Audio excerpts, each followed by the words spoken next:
Hi everybody, it's Az here from HeelvsBabyface. Now, lock up your children, batten down the hatches, and if you're averse to hearing criticism, leave the room right now, because Blizzard, I've got two shotgun barrels pointed right at you, and I'm about to pull the trigger. Can I just say that is a metaphorical two shotgun barrels before anyone starts sweating? But today, folks, we got a lot to get into again. Oh boy. Both America and Europe have now had their resets, and we can see for the first time, I think, the full extent of the problems that this expansion has right now. There are some massive, massive cracks in the game that we really do need to discuss because it is rather far-reaching. And I'm going to start off with having to return back to the Warfront. A few days ago, I did a video about Warfronts being a dumpster fire. The fact that you didn't have to do anything in them and you were being overly rewarded. The quest that you get initially gave you a 370 piece plus Mine Titan Forge to a 390. And also a 340 piece of equipment just by completing the Warfront 2. On top of that, every subsequent run of the Warfront was rewarding a further piece of 340 plus gear because, of course, it can Titan Forge, Warforge, whatever. Now, I, in that video, had to preface that with, this has to be a mistake. This has to be a mistake. Because I was absolutely convinced that Blizzard had messed up, and that when they had realised the mistake, they were going to come out and say, well, yeah, that is not how it's meant to work. You're meant to do your quest, and you're meant to get your piece of gear from that run, and then no subsequent runs should be given gear. No. That is not the case. Blizzard are saying that this is working as intended, and that every subsequent run of a Warfront rewarding 340 plus level gear is absolutely correct. So what you're finding now is that characters like this is an alt character, which, by the way, now has a higher HP than my main character, even though it's got a lower item level, slightly, only by 3 or so. But Warfront, World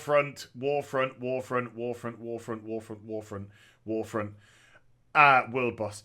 These, you're just kitting your characters out top to bottom. The only things that Warfronts are not rewarding are trinkets and rings. But going through the reset, we're seeing the absurdity of Warfronts and the Arathi Highlands. Because the Alliance, who control Arathi Highlands, and therefore you think, oh, if a faction, regardless of whether it's the Horde or the Alliance, if a faction is in control of a zone, then that should mean that they are privy to certain perks because they own it. The reset has gone past, nothing has reset. The rares haven't come back, the world boss hasn't come back, the 6 fantastic quests which were identical and rewarded terribly haven't come back. There is nothing to control in Arathi Highlands. And so we have this complete bizarro logic that if you control the zone, if you are the dominating force in that zone, you are master of nothing. There are no events for you to do. There are no things for you to get involved in. There are what you would think the opposing faction cannot participate in because you are in control and they are not. They can go around and kill the rares, but they cannot participate. No, there is zilch. Zilch, if you're in control of the zone, you're doing nothing. If you are not in control of the zone, and you are actually trying to take it over, you're the faction that's getting everything. You're the faction which is getting just thrown gear at you that you can gear up a character in next to no time whatsoever. From a design perspective, this is just terrible. Terrible game design. Because when you're physically in control of something, that should make you the dominant force and should give you the perks. But because you're not doing anything whatsoever, the way that this content has been designed is so cack-handed it makes no sense.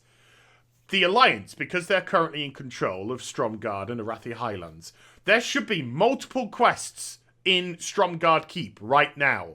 Multiple quests that they can do weekly in the 2 weeks that they control. So there should be multiple quests on the first week that they pick up, they go out, and they can participate in the objectives in Arathi Highlands. Maybe also, again, have something organic happen, and maybe have a few secrets as well for them to discover on top of that. And then once reset comes around, those reset as well, or, you know, if you're really trying to push the boat out, a different set, because they can randomize. A different set of quests materialize for them to do stuff in different areas. Okay, we've got problems at the lumberyard. Go to the lumberyard. You go to the lumberyard. Okay, we've got some problems with this, and this. Or you go to the mines. There's problems. Jimmy, there's problems in the mines. There's problems in the mines, and you go into the mines, and there's problems there. Oh, we've got a troll problem coming in from the north. Oh, we've got an ogre problem coming in from the west. Whatever it may be, there should be quests for them to do, not just kill 20 terrible rewards once every 2 weeks, and that's it, bingo jingo. Should be something more well thought out, should be something much more fun, much more interesting, but no. So from a design perspective, Warfronts fail on all accounts. Absolutely every single solitary account, they fail.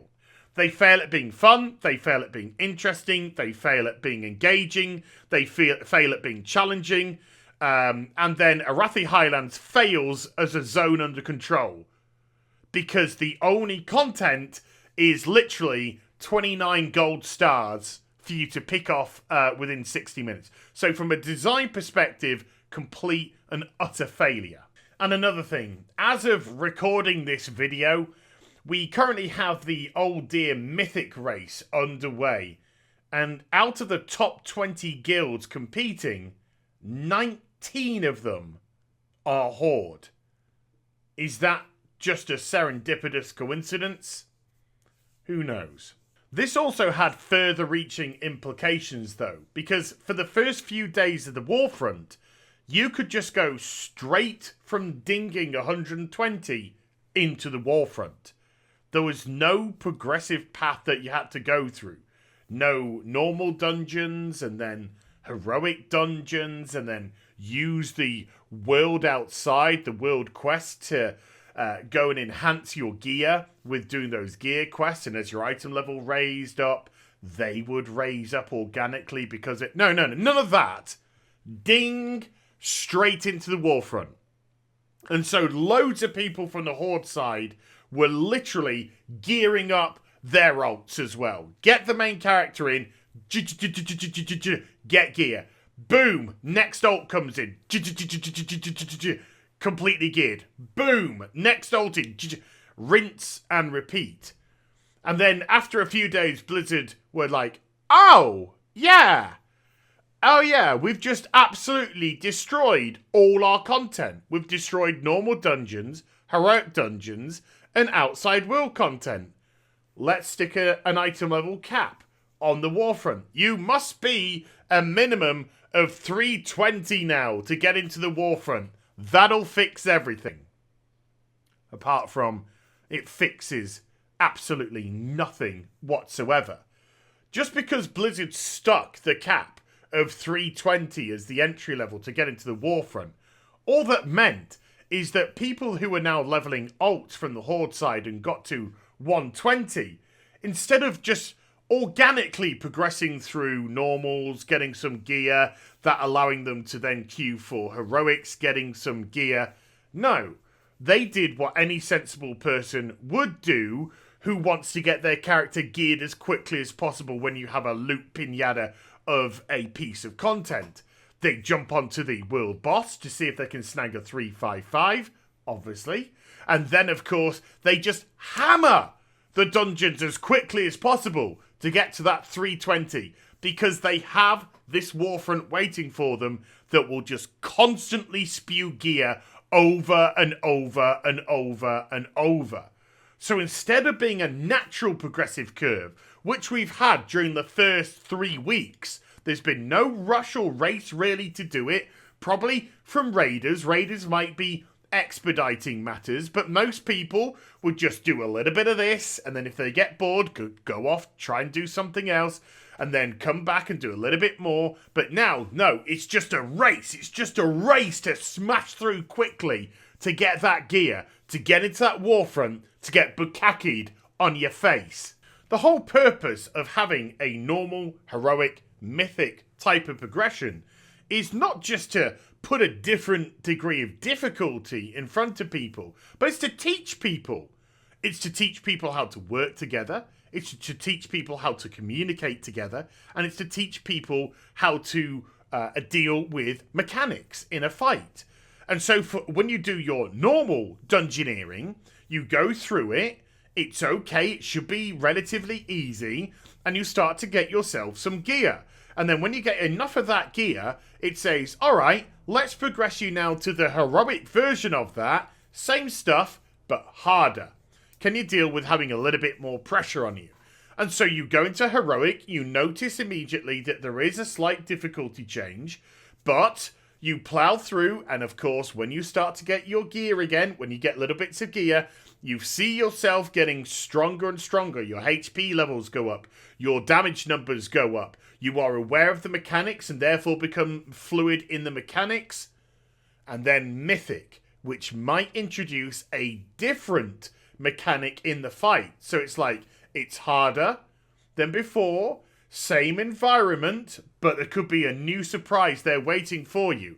And therefore, again, it teaches you that things can be fluid, things can change. And it gives you the difficulty progression, and it also gives you the mechanic progression at the same time. It's a teaching curve. What do Warfronts teach people, Blizz? That you can get gear for doing nothing? That you can sack off? That chopping down trees and collecting iron is as important as dealing with boss mechanics? And that you get heavily rewarded at the end of it? It goes completely against what you're trying to teach players. It's saying to players, oh, you know this progression curve.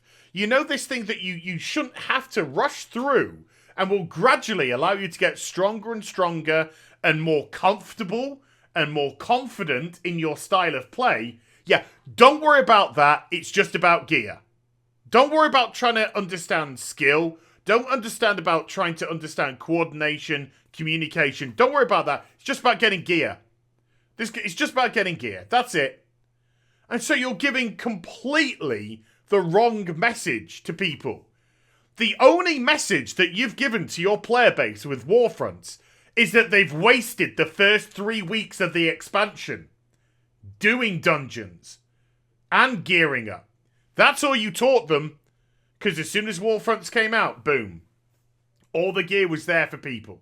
And so when you create something like this, Blizzard, it traps you. It traps you into making content that actually appeals to this person, that you yourself have created. And that's why we have Warfronts, and that's why we have things like LFR. Because you have created a lowest common denominator of player that is only interested in getting freebies. Because they're not being taught to go through the process. And they're not being taught to actually strive to achieve, to go beyond, and potentially into raiding, or things of that ilk. And not only that, you force their glass ceiling immediately upon them. Warfronts and the gear that they get from it, their glass ceiling has been hit. They're not going to go into Mythic Plus. They're not going to go into raiding. LFR is now just going to fill the ring slots and the trinket slots that Warfronts haven't. And the world boss, which takes 60 seconds to kill, might progressive beyond 2 or 3 5 piece of gear. And then once every 2 weeks, they're going to get their 370 quest. So that's how they're going to just push the glass ceiling slightly higher. Oh, once every 2 weeks. There we go. So those players, you're just saying, right, you're done. You're done. You're done. You've got nothing else left to do. The outside world is going to provide you with nothing. We have no other forms of content for you to get involved in. The only way now that you can progress is through Mythic plus Dungeoneering and raiding. 2 instance-based forms of content. And that is it. You have now funneled everything into 2 forms of content to progress the game any further after 4 weeks. So after 4 weeks, you've now created a race to level 320, item level 320, so that you can jump into a Warfront, get your 370, get your 340s, and then just start the slot machine of Warforged and Titanforged gear to get you higher and higher and higher. And so you have to then look at what other forms of content it has affected. Well, there's no purpose for people really to go in the outside world, as has already been discussed in other videos. And especially now most people are hitting Pathfinder Part 1 because of all the grinding of the world quest that was required, because every single reputation was the same. You didn't distinguish a single rep from one another. The way that you get rep for one is exactly the same as how you get rep for another, and therefore all the reps felt the same. They just had different names. That is it. Now that people have got that Pathfinder level 1, or are certainly reaching that, they're just going to back off. No point in me hammering world quests anymore. What I'll do is I'll just do the emissary quests once a day, maybe. Or just let 3 days accrue and then do 3 days worth there and then. And get the 1,500 rep. And so the drop-off of actually doing anything in the outside world, not that you need gear, the only thing that you need really is rep, is just going to be monumental too. And it isn't just that. It's other things as well. So the next thing is the effect that it has on professions. And I just want to preface this next part by saying I think that professions are hot garbage. I think they're terrible. I think they are absolutely useless and they are a distraction at best. Ultimately, they have no real effect on a character and they are there for being their sake and nothing more.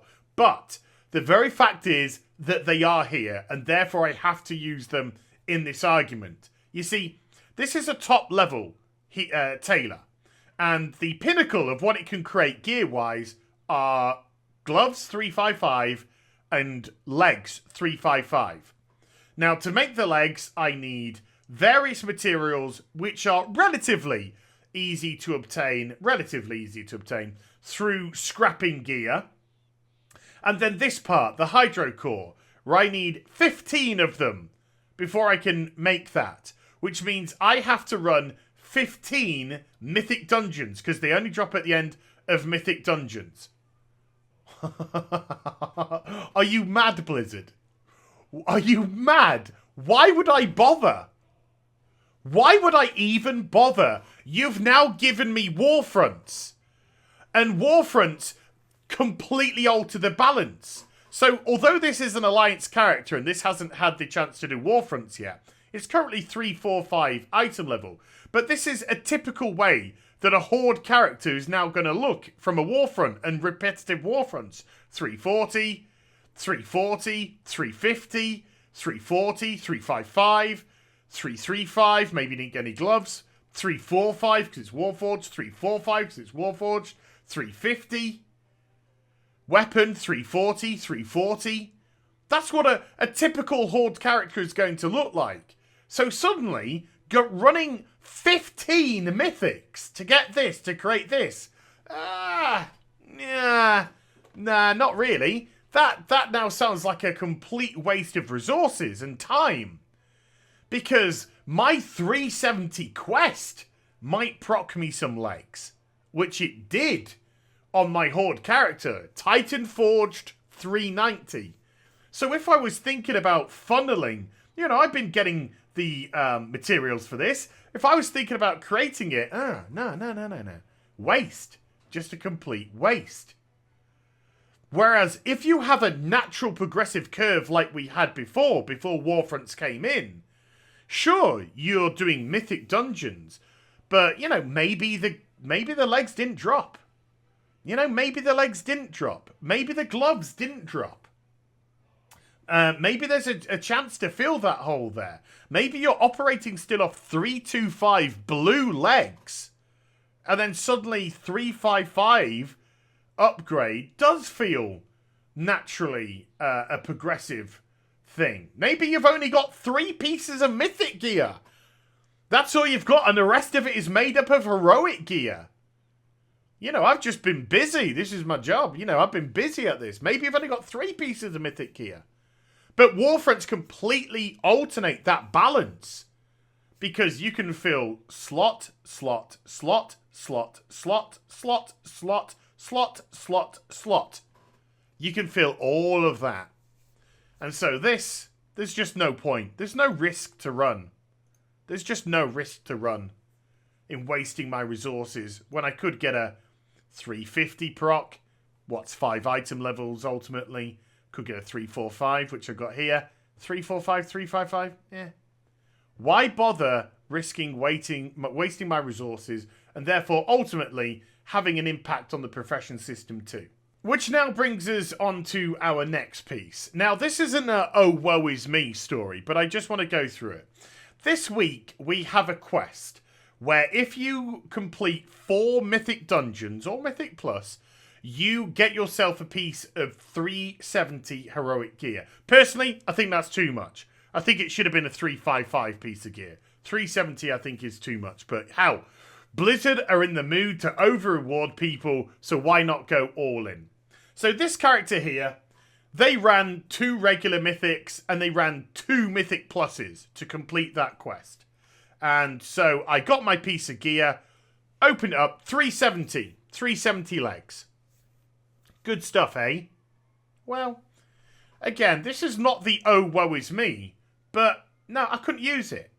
I couldn't use it because the piece of gear that I got from doing Warfronts, from doing that twice a month quest from Warfronts, 390 Titan Forged. This isn't a woe is me. This isn't a feel sorry for me. This isn't, oh, poor Diddums, you can't use your gear. This is a what have you just taught your customer base, Blizzard? Hey, folks, why go through the process of running 4 mythics for a piece of gear that you can get through a Warfront for doing virtually bug all?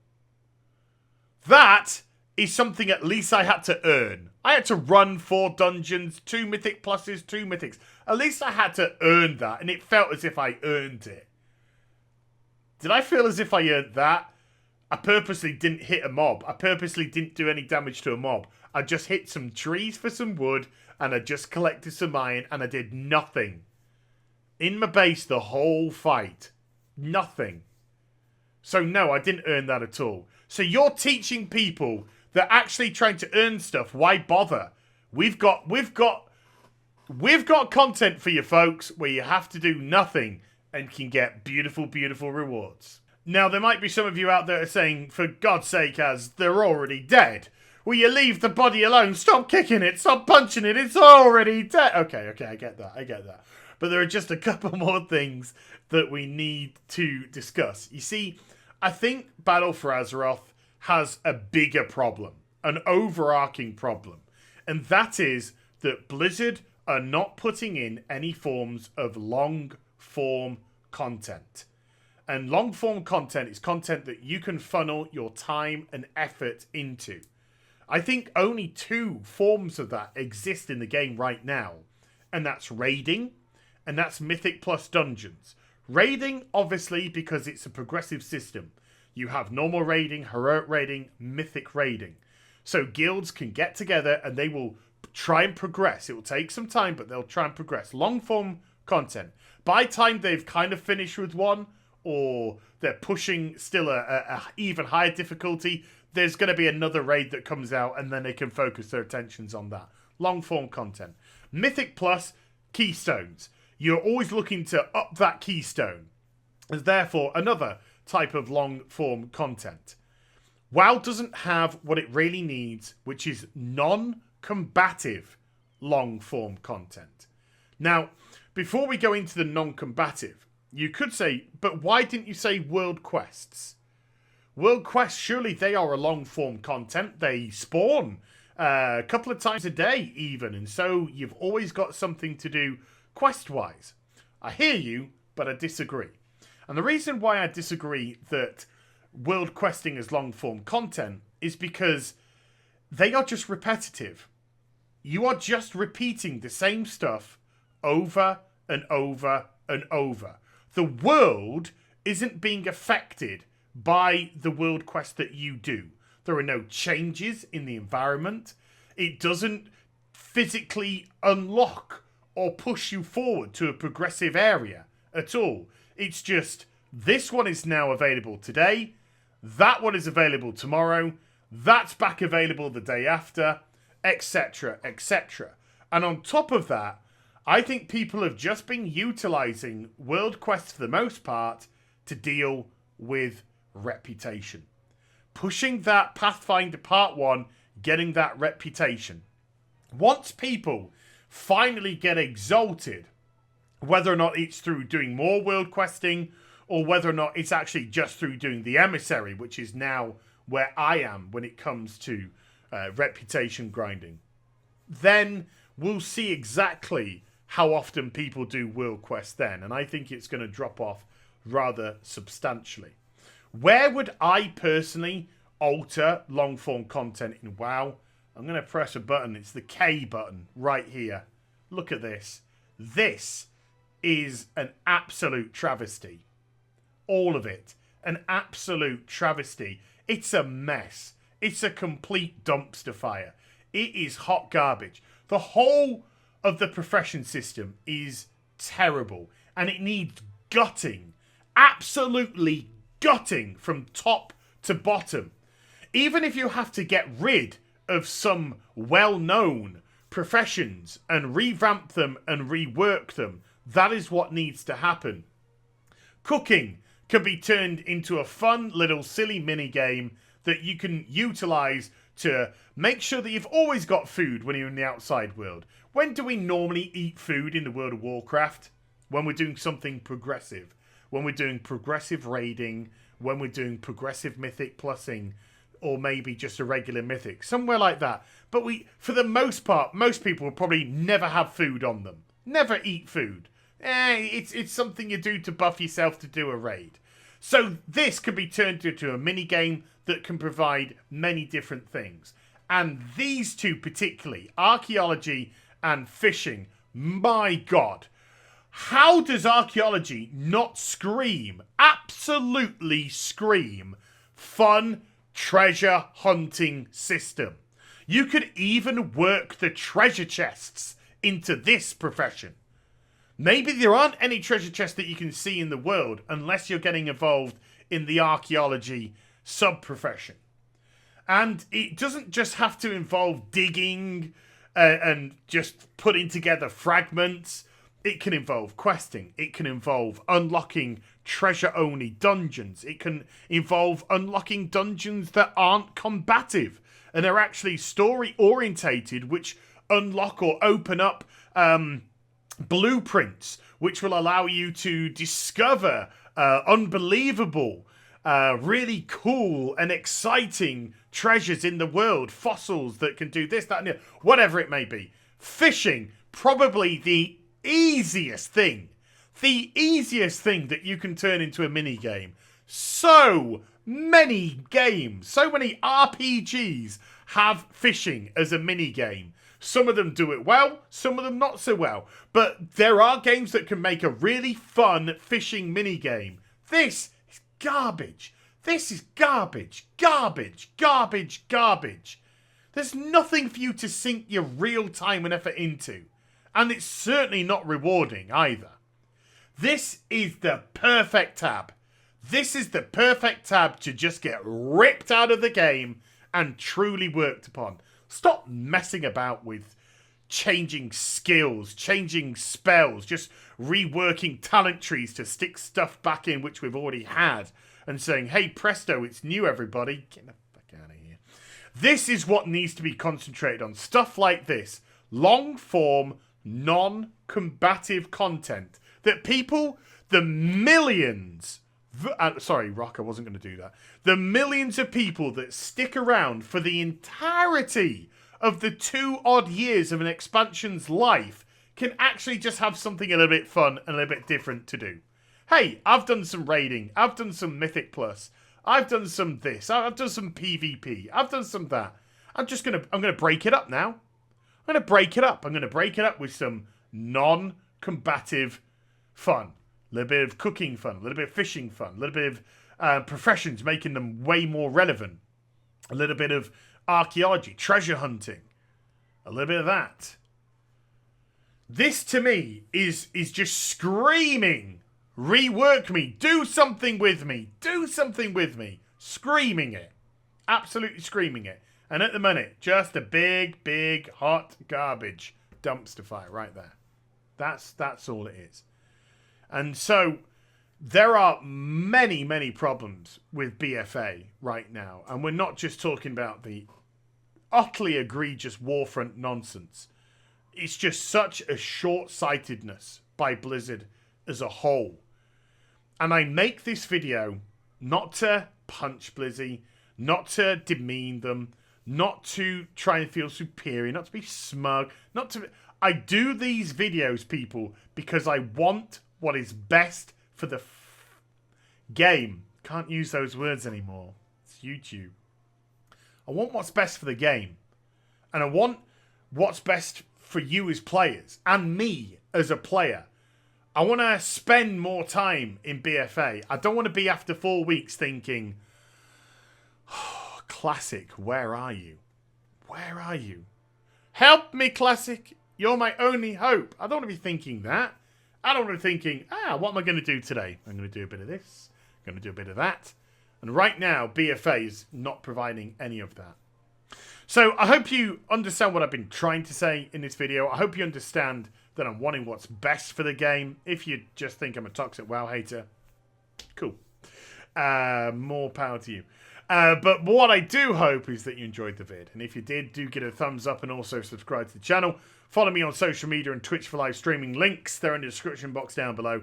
And I'll be back with some more stuff very soon. You take care. Bye for now.